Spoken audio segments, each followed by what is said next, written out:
Shaku Maku, everybody, all the way from Tehran to Abbottabad, back to Lagos, to Abuja, and to Sandra. Oh, yes, indeed. Hello, Lagos. Good afternoon.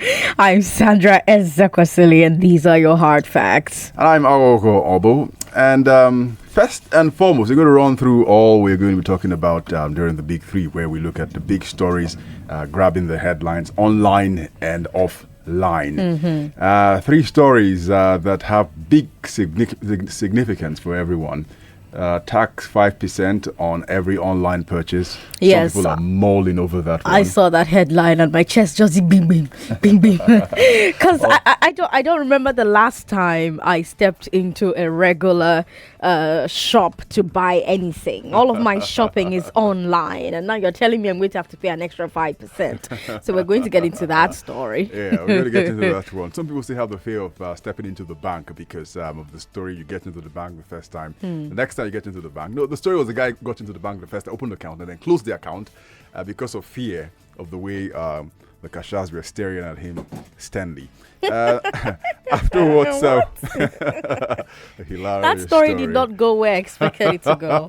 I had entirely different expectations. Yeah, it was a guy's story. My first time at the bank when I opened an account and then ended up closing it the same day. Okay. Court of Appeal will have upheld a decision saying that LASMA cannot assess fines imposed on offenders. This story, I remember when it broke sometime in 2011, 8 years later, still up. And the consequences are huge when you think about the new laws LASMA has in place. And then finally, an update on what's going on with the security situation with Ezekwesili.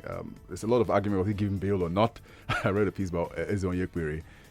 Also to saying that not exactly bail. We put those two discussions we've had, Ezekwesili and Professor Chidi Odikalu, and you get more confused than you understand what is going on, and as well as Omoyele Showore's detention. A lot of stuff happening. Yes, of course. And then from the Big Three, we'll move on to Community U Report. What's Chukwudi looking at today? Yeah, Chukwudi is following a story, the aftermath of a building collapse at Bariga area, or Sosa Street, where that happened. There's been stories, very distressing stories about the building being looted by vandals. Property which is supposed to be cordoned off because of the investigation going on there. Looks like some guys have found their way to the building and are looting. So the residents of the building are concerned. They haven't been compensated, but now they want some justice and some protection, at least from the state authorities. That's going to be on Community U Report. What about the Big Hard Fact? On the Big Hard Fact, today, 6 years ago, the then Minister of Health announced that Nurse Justina had just died after contracting Ebola. Justina was one of the nurses at the First Consultant Hospital right here in Lagos. And so we're taking a look at that story. Nurse Justina Ejelono died on the 5th, and we heard the news about her death on the 6th. And today, 5 years later, let's take a look back at when Ebola almost wrecked this country and the sacrifices that a few of the first responders made to ensure that you and I can be here today. We're talking to Dr. Ginger Ibeneme. He's currently a senior medical officer at the Nnamdi Azikiwe Teaching Hospital, and he recently received a Medal of Honor from the African Union. So we're going to be interviewing him at 5 o'clock. We're going to find out what he's been doing since then. We're going to remember again what happened in 2014, July 20th, all the way until Nigeria was declared Ebola free in October. So it's going to be great. 5 p.m. today. It's also going to stream on Facebook and YouTube. So you want to watch this particular interview, Nigeria Info FM. If you also want to catch the conversation we had with Chidi Odikalu yesterday, Facebook is the place to go and watch all of that, as well as conversations from the Morning Crossfire and all of our shows. Nigeria Info FM on Facebook and on YouTube, as well as Twitter. All right. So listen off also for all our updates on business news, as well as I beg to differ at right after news at 6 p.m. You're in for a great ride. So fasten the seatbelts, and we will begin with the Big Three. This is the Big Three. The Big Three. On Hard Facts. On 99.3 Nigeria Info. All right. So here we go. The big story, big one, number one, is the value-added tax 5% proposal by the Federal Inland Revenue Service. Babatunde Fowler was speaking on online media, Premium Times, saying that they hope to increase the revenues for next year's budget through this one. But however, it says that the revenue service preference will be to expand the current number of taxpayers by capturing more citizens and companies in the tax net. And so, Sandra, this is what the dilemma a lot of people will have to face coming from a country where a lot of purchases had been offline, and the average Nigerian will go to the marketplace or anywhere to make purchases. As far back as 2020, I do remember going to places like Kenya. I remember that the mobile money then, what's it called?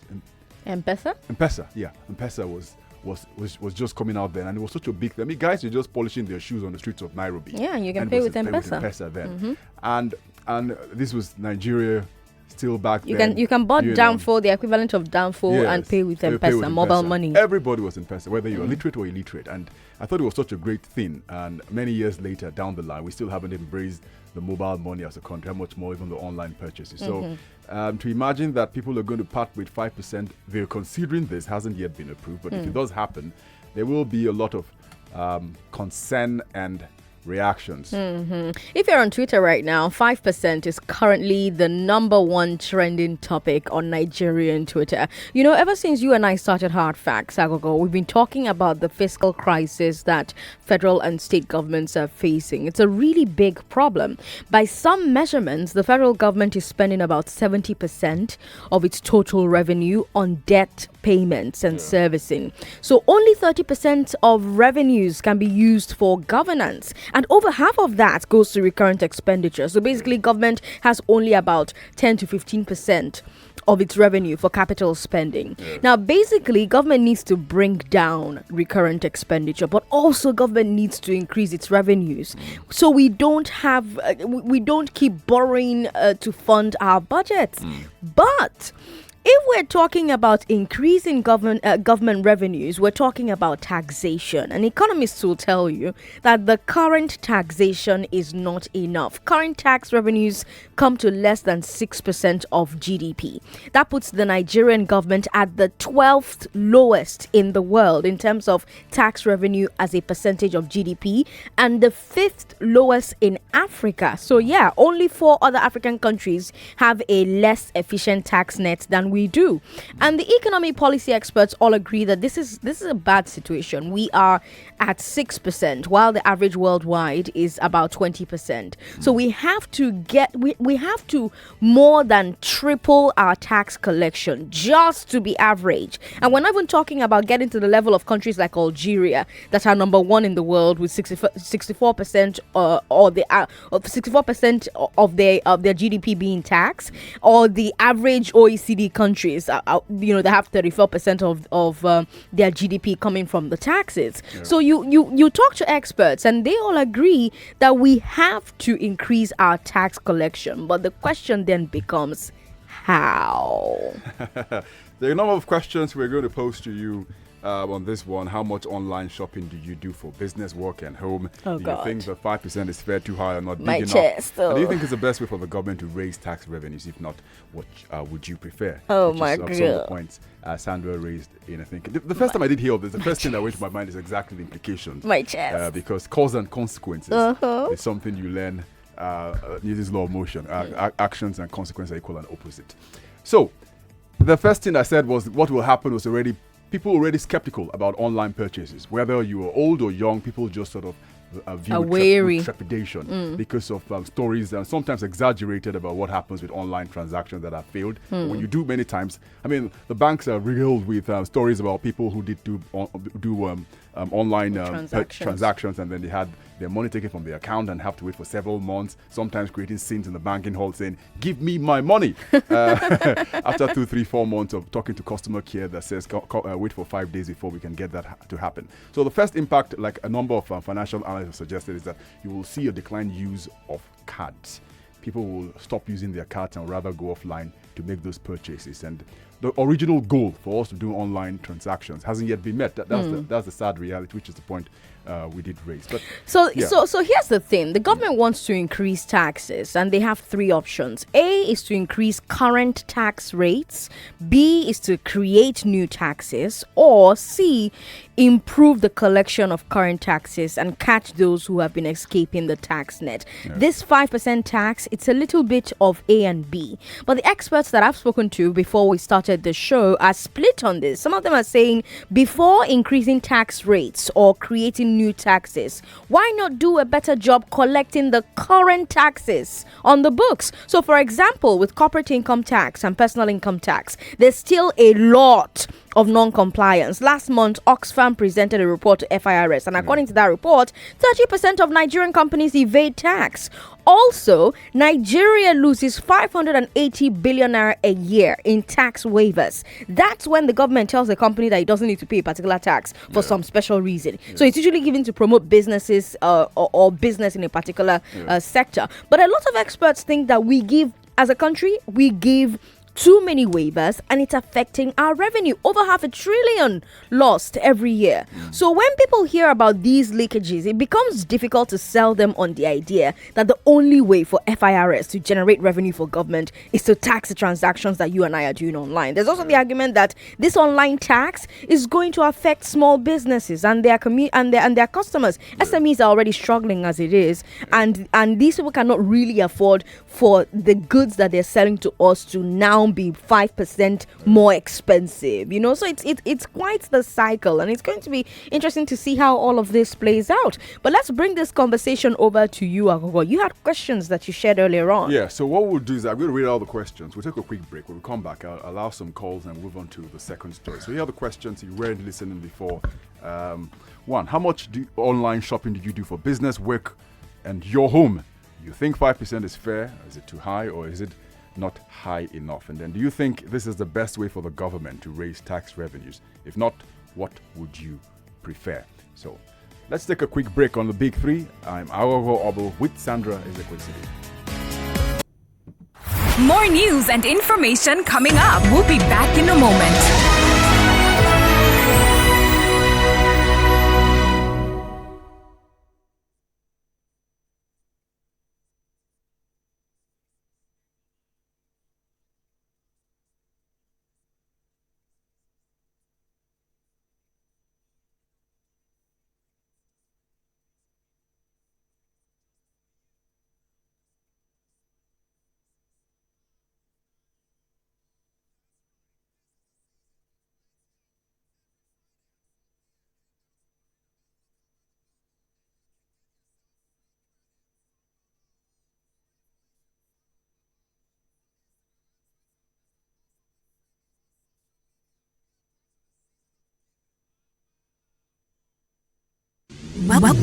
Welcome back to Hard Facts. All right, it is 28 minutes past 3 in the city of Lagos, hot and humid, not like Abuja where it rains. It's washing away the city. Washing away yesterday. I mean, everywhere. Why are you staying in Wuye in Abuja some years ago? I saw it. I couldn't believe it was the same place. But discussions, 5% more over what Inland Revenue Service is thinking about online tax. What do you think about it? So, the numbers, in case you don't have them, 012770993, 01277 1993, 01277 2993, and then 01277 3993. Call us and tell us what you think about this. Hello, good afternoon. Oh yes, that line's not working, unfortunately. Okay, so we're going to have to wait for the ladies downstairs to finish boarding William's call. William is in Otta. William, how are you? Thanks for calling us. Yeah. Go ahead. See, you guys have really been trying. I've been listening to you. I'm a first-time caller. Oh, thank you. Abarigani. But the topic you brought today, is, I'm not really happy because what is government doing with all the tax they've been collecting? Because if you are saying they want to raise the online tax now, no problem. But are we seeing the effect in the country? Or they will raise the tax, pay the senators more, pay the House of Reps members more?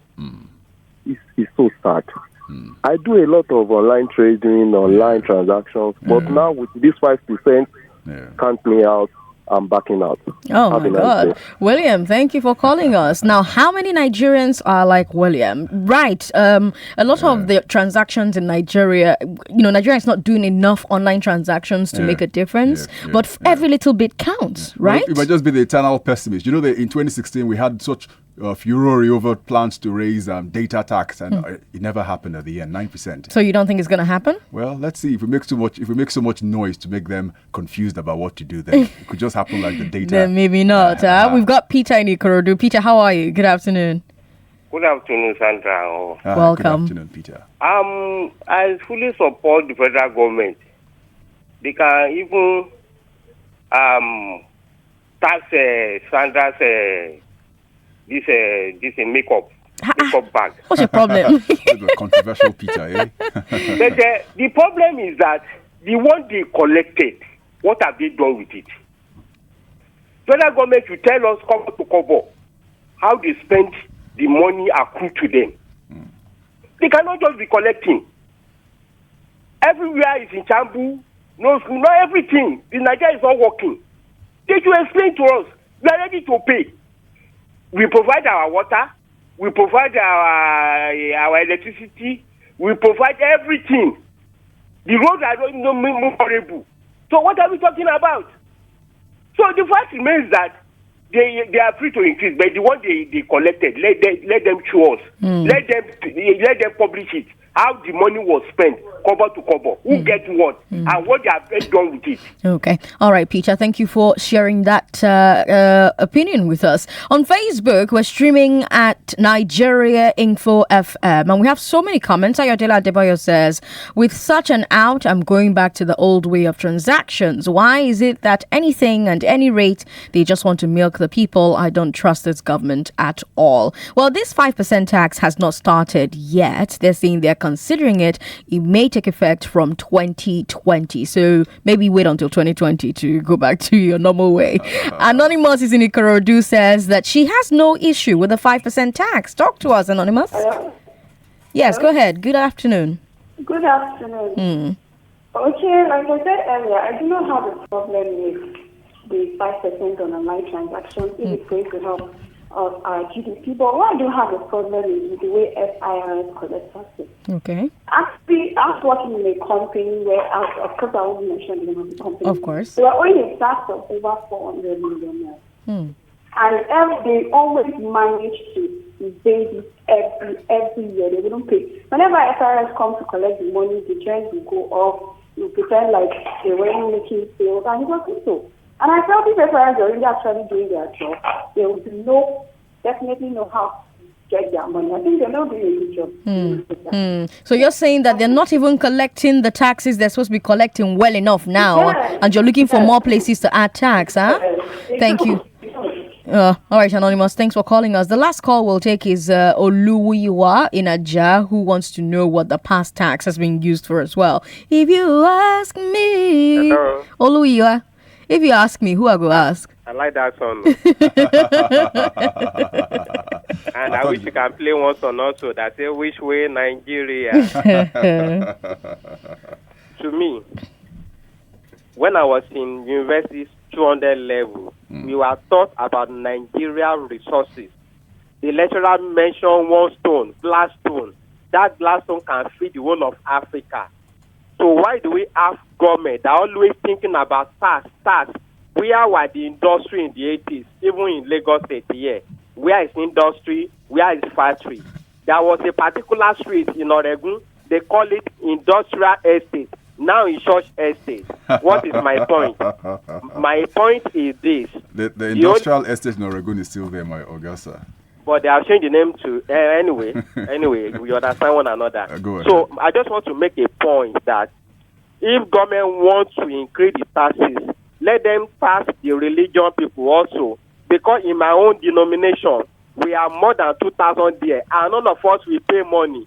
If they can tax the religion people also, I will be happy. That's my point. All right, Olumiwa, thanks for calling and sharing your thoughts. Our second story today. Let's open the Pandora box. And they'd be the first people to, when this story about imposing taxes or churches happened, there was so much fire in Lagos then. I'm not sure anyone was around to put out the fire. But also, in case I forgot to let you know, WhatsApp number too, so you can send your comments, is 08095975805. The second story, which is a very interesting story. It has to do with LASMA and the court saying that the Court of Appeal stripping LASMA and other government agencies of the right to assess fines on offenders. Court gave a judgment in the case of Jonathan Odutola, who had sued LASMA in 2011 for the unlawful seizure of his vehicle and was awarded 500,000 naira by the Federal High Court. The appeal court said that by issuing a punishment to Mr. Odutola, LASMA constituted itself as a judge in its own case, a violation of legal principles. And this is exactly what the original judgment had said in 2011. I remember very well because there were a lot of horror stories about what LASMA had been doing. And interestingly, the axis in Lagos, which is where you have the toll gate all the way to Ekpe, you had the company managing that road. If your vehicle broke down, they would escort your vehicle, they would provide you security, and they would not take a single dime from you. Meanwhile, you had LASMA waiting for you, which is what happened to Mr. Dutola when his vehicle broke down on 3rd Mainland Bridge. He said he got a mechanic, he got a towing vehicle, and then the policemen came, they asked him for money, he said he didn't have any money, and then he said he was harassed, beaten up, and then his vehicle was towed by the LASMA truck, and then a fine was imposed. He went to court, and then the rest they say is history. He got a judgment, and the judge said LASMA doesn't have the power to impose fines. It's the job of the court to do that. And I remember when that happened, there was so much victory, because this was just an individual who decided to test the system. And people said, you can't get anything from the system, but Mr. Dutola did, and look at what he got at the end of the day.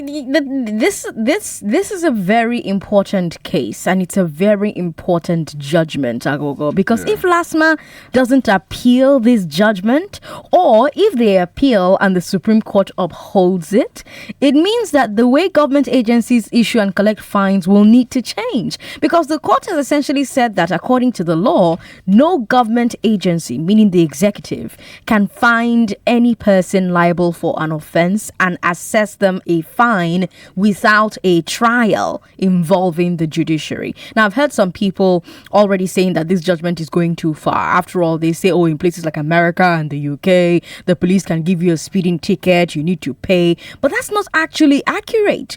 The speeding ticket isn't a sentence that you must pay. It is written there on the speeding ticket that it is an invitation to come to court to have the case judged. If you want to contest the charge in court, you notify them before a particular date and they will set a trial date for you. You and the police officer will now go to court and a judge will decide. But if you think you are guilty when they give you that speeding ticket in the UK or in America, you can just opt to pay the fine, which is lower than what the judge will assess you. So that's what happens every time you get a speeding ticket. Don't ask me how I know, so that, I don't have to tell you about how I was allegedly speeding, because their roads don't have potholes. And so, very sweet to drive on, allegedly, very allegedly. But here's something that jumped out at me, Aghogho. You mentioned that the original case was filed in 2011. It has been 8 years. 8. Now the appeal court has given a ruling upholding the original ruling. It will now probably go to the Supreme Court. Who knows how many years it will linger there. And when it is over, let's say that this judgment is upheld. That means that we spent nearly a decade litigating this case. And in the meantime, thousands of Nigerians have been made to pay fines illegally by government agencies. This is one of the frustrations many people have with our courts. Cases take too long. And then, but in all fairness, when this judgment happened, the behavior of LASMA changed automatically, because then you no longer had them just stopping your vehicle and asking you to pay X, Y, and Z money because of this judgment that happened then. I remember Fashola was the governor at that time, and people suddenly realized that, LASMA, if your vehicle breaks down on the road, they can then escort you where your vehicle has broken down, which is what should be done rather than laying ambush traps for everyone. We've got a number of questions which we want you to react to, whether you think and agree with the ruling. Do you think sending all traffic offences to court will overload the justice system. Now, I need to mention something before we get to that question. This issue of traffic offences and fines. Last year, Aghogho, you remember when the Lagos state government was talking about reintroducing mobile courts, we had a lawyer on this show, and I pointed out to him that if the defendants are not given time to get their own lawyers to defend them, that's, I was asking if that's not grounds to say that mobile courts are not giving them a fair trial. And he dismissed that point. But you see, now the courts are saying that the full court process must be obeyed. Right. So something tells me that after this case, someone is going to challenge the legality of mobile courts that don't give time for a defense lawyer to appear. I've seen those things in operation, especially for environmental offenses and when people try to cross the road and not use the bridges. They provide you a lawyer, and many times the trials are just a little short of kangaroo trials in the way it's been done. It's all hush-hush inside the back of a vehicle, and then those fines are imposed. But make no mistake, LASTMA still has the power to arrest. The judgment is also emphasizing. LASTMA can arrest you, but LASTMA doesn't have the power to impose fines, which goes to challenge certain aspects of the setting up of LASTMA where those powers have been derived from. All right, so let's take in some calls now quickly, and then we can get to the final story, which are the two biggest stories from yesterday and what the reactions have been. Number 012770993, 012771993, 012772993, and then 012773993. Talk to us also on WhatsApp. So let's go. Hello. Good afternoon. Hello. Oh, I don't think that person's there. Call us back if you can. We're streaming on Facebook as well. Facebook is Nigeria Info FM. There's also, of course, the point that if courts are already overloaded and we're now sending even traffic offenses to them, are we not going to grind the courts to a halt? I mean, some people will say, oh, let justice be done, though the heavens fall and the courts gets full. But we also need to have a serious conversation about how to increase the court's capacity. Peter in Ikorodu is calling us back. Hello, Peter. Good evening. Yes, good evening. The fact remains that this last month, their core duty is to ease traffic congestion in Lagos. I want to tell you, sincerely speaking, if not 100%, let me put it at 80% was directed to taking money from people for their pocket. They are not controlling traffic at all. If you see them, there was one time along the Badagry Express Road, you can only see civil defense or these volunteers mining traffic this thing at Volkswagen. Apart from that, you don't see any last mile looking for traffic offender to be arrested. They are not doing their core duty. Their 80% of their activities was directed at making money for themselves. And it's still generating now. They are not doing the work. Had it been they are doing the work, this traffic congestion would have been easier than now. So the purpose of which they are created is being defeated. So good day. Okay, Peter. I like how you answer that. Okay, good day. Tony O.D. on Facebook says, the speeding ticket here in America, you have two options. One, you pay the fine, or two, you go to court. Most times when you go to court and the police officer is not there, the case is dismissed. See, someone's confirming what I'm saying. Babatunde Adebayo says, the federal government only knows how to collect taxes while they fail to provide enabling environments for businesses to thrive. We need to have that conversation, actually. And Tai Aghogho says, nice update. All right, Tai. Your namesake is on Facebook, Aghogho. Mr. Gabriel is in Mushin. Hello, Mr. Gabriel. Thanks for calling us. Yeah, I'm so happy about the program, and I love what you guys are doing. Oh, thank you. Truly, to say this, last month, the way they conduct their duty is more like, laying ambush and try to get people not following the rules. If one violates the traffic laws, he has to be booked on ticket. That's how it's been done everywhere. Because where I've traveled a lot, I've been to several places, and I even have an international license, and I drove outside Nigeria. So if I am on a speed limit and I beat any traffic, like a camera, I have a booking on my plate number, which I have to pay. But if I run excess speed, then I have to be invited to the police station to be judged. And if I'm found guilty, a point will be deducted from my license. And I have a limit of points. If I exceed my limit of points, my license will be withdrawn. Then I could drive. But for this LASMA people, they don't do such things. They just lay ambush on people and try to extract money from them. That's what they are doing. They are supposed to be controlling traffic, not to lay fine on the traffic on the road users. So that's my contribution. I like your program. Thank you, Mr. Gabriel. We like that you called us. All right. Should we take one more call? Okay, let's take one more call and then we can run to story number 3. All right. I think we have Victor on the line. Hello. Hello. Yes, thanks for calling us. Is your name Victor? This is Victor calling from Ijebu. Victor from Ijegun, welcome. Thank you so much. Share your thoughts. Go ahead. Okay, I just want to appreciate you so much, Sandra. Ever since I started listening to your program, my life has never been the same. A friend introduced me to this station, and since then, I've learned a whole lot. Your station is the best station in the whole world. I give you a thumbs up to you guys. You are doing a great job. Thank you so much. All right, Victor. Thank you so much. Oh, Victor's making me blush. Now I want to cry. Oh, my God. Yeah, the next time Victor will be hearing his voice, be on the promo, eh? Oh, okay, Victor. Thank you. All right, thank you very much. And on to story number 3. This is an update of yesterday, what happened with the revolution. Now, it's now movement, as well as Ibrahim El-Zakzaky, leader of the IMN, who was allowed to travel to India with his wife, along with the SSS. Interesting development. The SSS is committed now to obeying and upholding the law and constitution of Nigeria.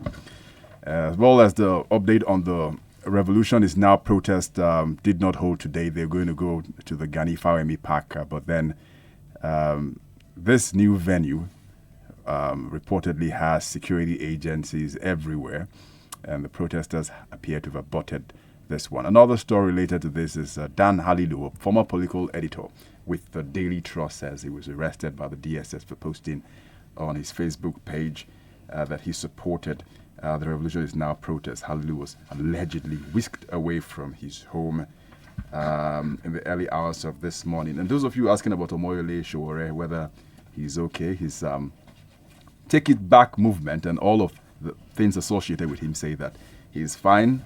And they visited him yesterday. He was able to eat. He'd been on a hunger strike since the day he was picked up. And they're going to be allowed to take food to him every day. They also say that he asked about the protest and everything. He was in high spirits, saying that he was glad that the protest had gone on.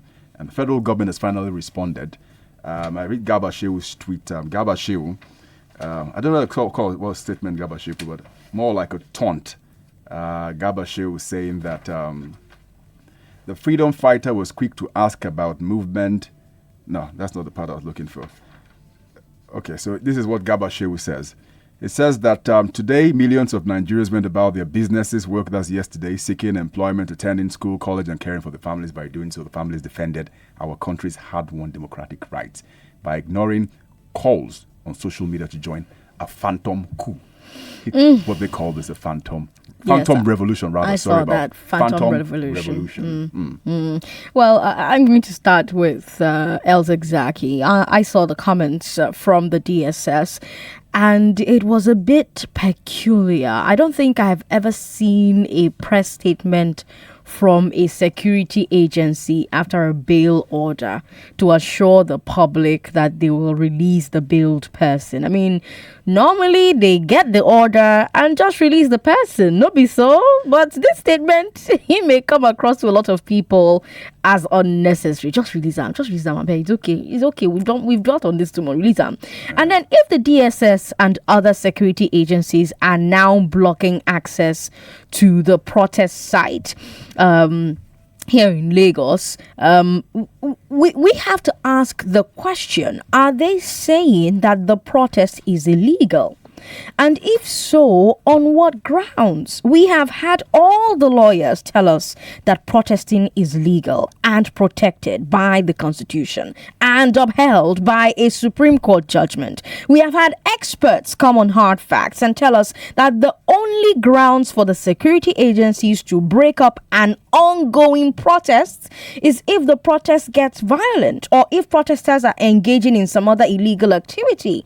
But that is for ongoing protests, meaning the security agencies cannot prevent a protest that hasn't already started. They have to let protests start and wait for it to become a breach of the peace before they can start dispersing the crowd. So a lot of people are already asking, on what legal ground are the security agencies standing to stop today's planned protest?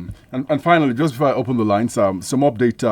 I know I'm trying to get that story, but I just remember that just before I came in, there was a story about 5 of the protesters who have been arraigned in court. Yes, it was on our news at 3. Yeah, good. It was on the news. Okay, good. So 100,000 naira, shorty, as well as a lawyer who was granted bail based on recognition. So, question a lot of people asking is why Omoh Shore hasn't been arraigned yet.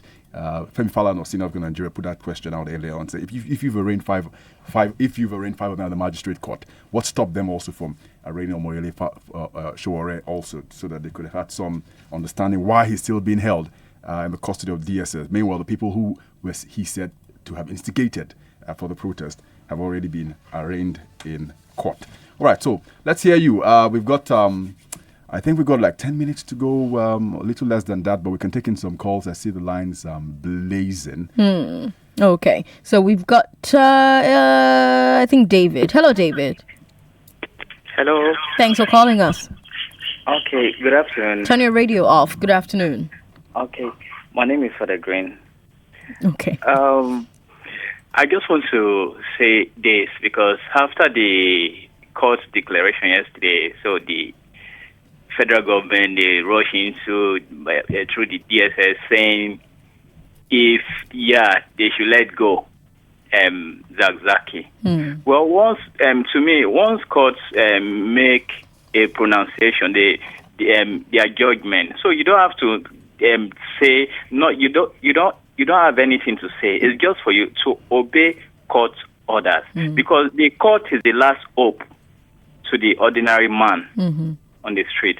So for the government coming out, right now, what they are trying to do, is just stunts. Okay. That's just it. For the revolution now, protest, it has not ended. So many things are coming up. So the government should expect more. They think that maybe they will be able to intimidate Nigerians. Once you go on internet, you will see what's going on. All Nigeria, you see different polls. You see Nigerians are gathering. So we are coming up for them. Okay. They should get prepared. All right, Mr. Green. Sorry about that. He was saying something and I ended that call. I'm also worried for Mr. Green because Halilu was allegedly arrested because of something he posted on Facebook. And that arrest appears to be a sign that the security agencies are seeing any support for revolution is now as a crime. And it lines up with what they said in the statement about Shore's arrest. Remember, DSS said that they are viewing this as a call to overthrow the government and the governance system of the Fourth Republic, which is treason. So it seems that as far as they are concerned, any support for revolution is the same as support for treason. But interestingly, you go on Facebook and revolution is the second topic trending on Facebook. And the young man who called us, the last caller, just said, online, everyone's talking about revolution is now. And I remember that our guests yesterday on Hard Facts made a point, and I'm going to keep asking any expert who comes on this show. Can vocal support ever be a crime under Nigerian law? And if it is a crime, should it be a crime? Yesterday, Professor Chidi Odinkalo and Buki Shonibare said no. And I'm talking about the very, very intelligent Buki Shonibare and Chidi Odinkalo. They both said no. But maybe we should be asking our listeners what they think about that. We've got Paul calling us on a line that isn't working. So Paul needs to call us back. Hello. Hello, Sandra. Thanks for calling. Yes, I'm George. What's your name? George. George, thanks for calling us. Yes. You see, the situation we are really witnessing in Nigeria at the moment is a situation that has never been. George, we're struggling to hear you. Yes, sorry. Let me move away from the radio a bit. Okay. Are you okay now? This is better now. Thank you. Yes. Like I was just trying to say, the situation we are witnessing in Nigeria today is very unlike what we have come to in the past. Okay. A situation whereby you see the whole allegiance of all other organs of government is being given to only one man and not even the constitution, neither the people. DSS, the judiciary, the legislative arm of government has been so encapsulated. Are we in democracy or we have retrogressed to militocracy? This is my question. If you ask me, now who I go ask? Thank you, George, for calling us. All right, hello. Hello. Good evening. Yes, good evening. Good evening. Mm-hmm. My name is Robert. Robert, thanks for calling. Yes, Aghogho, my brother. Good evening, sir. Good evening. Please go ahead. To me, Sowore's attempt to protest on bad governance is a good move. But when you talk about taking power or you pronounce something that is illegal, as in revolution, is to me is wrong. Despite the fact that we are in a democratic system of government.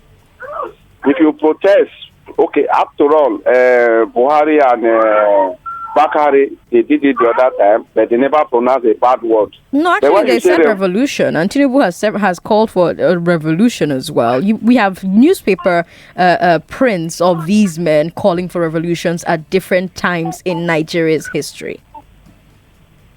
You don't even, DSS, they have information, they have whatever you do, either in this country or outside, they have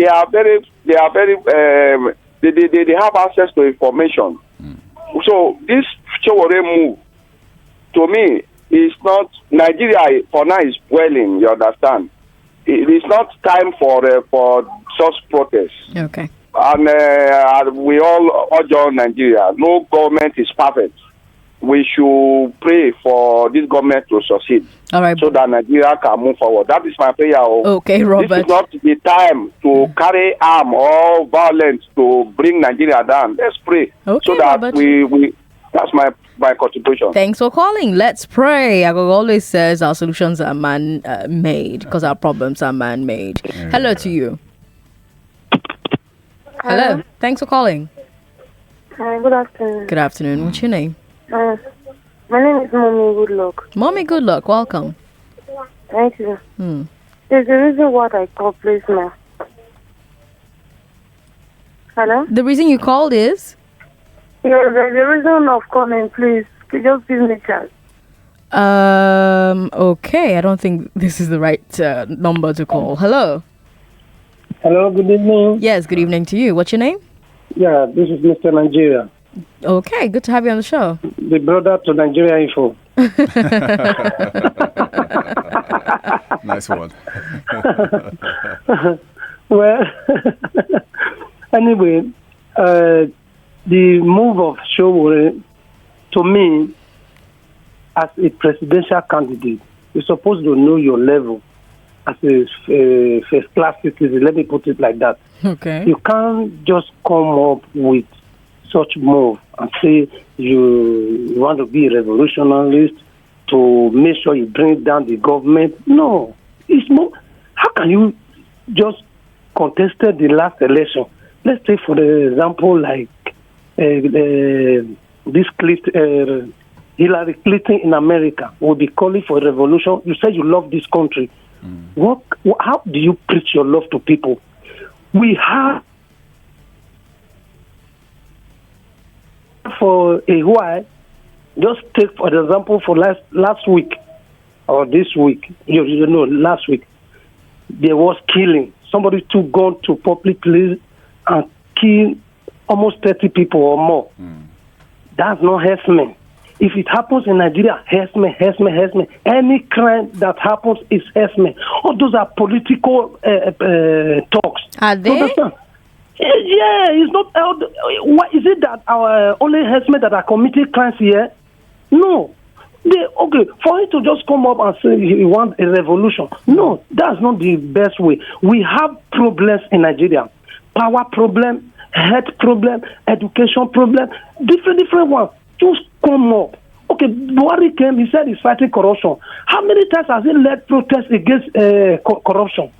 Come on, there are many ways he can come up to win people's mind. Not just come up with I want a revolution. I must shut the government down. I must do this. No, it's very, very wrong. Okay. To me, I'm not a supporter of him. How many times have we protested for power failure in Nigeria? For how many years electricity have been invented? Nigeria, for how many years we are now? 60. Can I ask you something, Mr. Nigeria? How many protests have you led?